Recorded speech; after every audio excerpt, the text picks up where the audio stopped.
ଆପଣମାନଙ୍କୁ ସମସ୍ତଙ୍କୁ ଏ ବିଷୟରେ ଆଗରୁ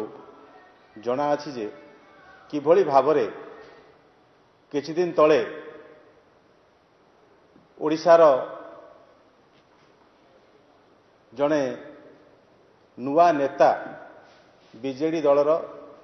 ତାଙ୍କର ନୂଆ ନେତା ତାଙ୍କ ନେତୃତ୍ୱରେ ଆମର ପ୍ରଭୁ ଶ୍ରୀ ଜଗନ୍ନାଥଙ୍କ ମନ୍ଦିରରେ ଜଣେ ଗୋମାଂସ ଭକ୍ଷଣକାରୀଙ୍କୁ ନେଇକି ତାଙ୍କୁ ପ୍ରବେଶ କରାଇ ତାଙ୍କୁ ତାଙ୍କ ଦ୍ୱାରା ମହାପ୍ରସାଦକୁ ନୂଆ ପ୍ରଚାର କରିବା ପାଇଁ ଯେଉଁଭଳି ଭାବରେ ଚେଷ୍ଟା କରିଥିଲେ ତାକୁ ନେଇକି ପୁରା ରାଜ୍ୟରେ ପୁରା ଦେଶରେ କ'ଣ ପୁରା ବିଶ୍ୱରେ ଜଗନ୍ନାଥ ପ୍ରେମୀ ସନାତନୀମାନଙ୍କ ତରଫରୁ ଯେଉଁ ଅସନ୍ତୋଷର ବହ୍ନି ଜଳୁଥିଲା ସେ ନିର୍ବାପିତ ହେବା ପୂର୍ବରୁ ଗତକାଲି ଏ ଶାସକ ଦଳର କ୍ୟାବିନେଟ୍ରେ ଆଉ ଥରେ ଯେଉଁଭଳି ଭାବରେ ନିଷ୍ପତ୍ତି ନିଆଯାଇଛି ଯେ 214 କୋଟି ଟଙ୍କା ଅଧିକ ଖର୍ଚ୍ଚ କରିକି ଆହୁରି ଏ ପାଣ୍ଡିଆନ ମାନେ ଆହୁରି ଅଧିକରୁ ଅଧିକା ସଂଖ୍ୟକ କାମିଆ ଜାନିମାନଙ୍କୁ ଆଣିକି ଜଗନ୍ନାଥ ସଂସ୍କୃତିକୁ ପ୍ରଚାର କରିବା ପାଇଁ ଏବଂ ସେହିଭଳି ଗୋମାଂସ ଭକ୍ଷଣକାରୀ ବିଧର୍ମୀମାନଙ୍କୁ ଆଣି ଆମର ପବିତ୍ର ଆରାଧ୍ୟ ଦେବଙ୍କର ମନ୍ଦିରରେ ଅପବିତ୍ର କରିବା ପାଇଁ ଏ ସଂସ୍କୃତିକୁ ସମ୍ପୂର୍ଣ୍ଣ ରୂପେ ଧ୍ୱଂସ କରିବା ପାଇଁ ଯେଉଁ ପ୍ରୟାସ ଆରମ୍ଭ କରିଛନ୍ତି ଗତକାଲି ତା ପାଇଁ ଓଡ଼ିଶାର ଗରିବ ଜନସାଧାରଣଙ୍କର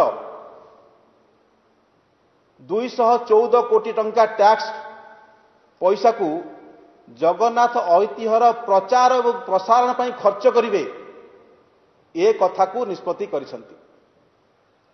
ବନ୍ଧୁଗଣ, ଦୁର୍ଭାଗ୍ୟଜନକ କଥା ଯେ କିଭଳି ଭାବରେ